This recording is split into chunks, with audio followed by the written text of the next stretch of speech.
Thank you. That's a very critical question, and I'll attempt to deal with it in maybe 2 or 3 parts. First, it is unfortunate that a Kenyan is facing this kind of situation. It's not a pleasant situation, and the Ministry of Foreign Affairs, and in particular my PS, has been trying to converse with his counterpart in Vietnam to see if there can be some mitigation in this process. So that is one thing, and we hope that there can be some success so that there is no summary execution as we go ahead. But there are issues that we must also deal with.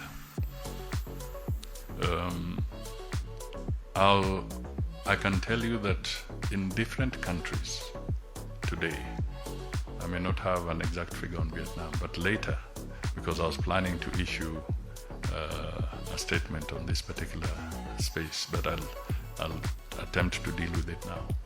We have a record, and we are still counting, that out of the Kenyans in the diaspora, we have a total of about 1,000 Kenyans in different countries facing incarceration for different offenses.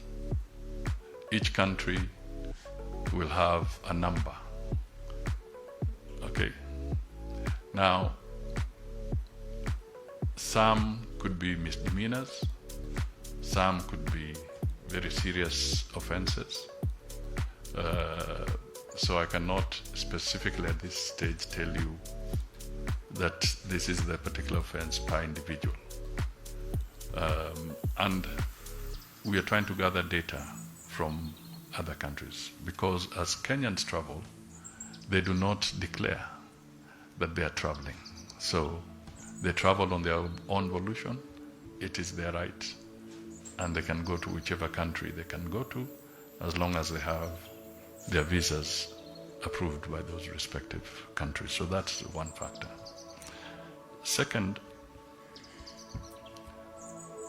the issue of drug trafficking. And we are not trying to say she's guilty or not guilty, other than what we have as a record from the judicial process in Vietnam. So ours is not about a judgment, but working on that basis. If we want to also send a clear message as a country, we need to be careful that Kenyans who are stepping out into the diaspora do not fall into the trap of engaging in any illegal activities. It's absolutely important that this is taken.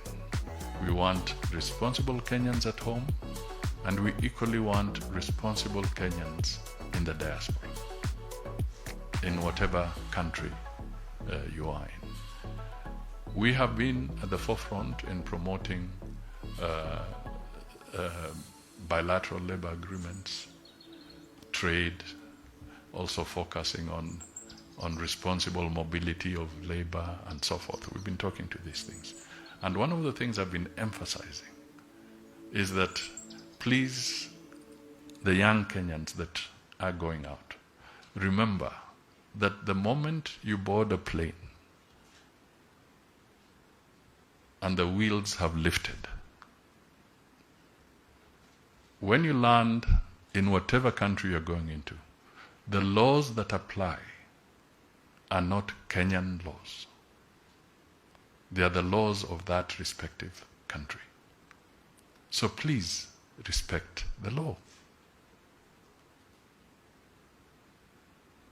Vietnam has got its own judicial processes, and we want to make it clear that we do not want to market Kenya as a conduit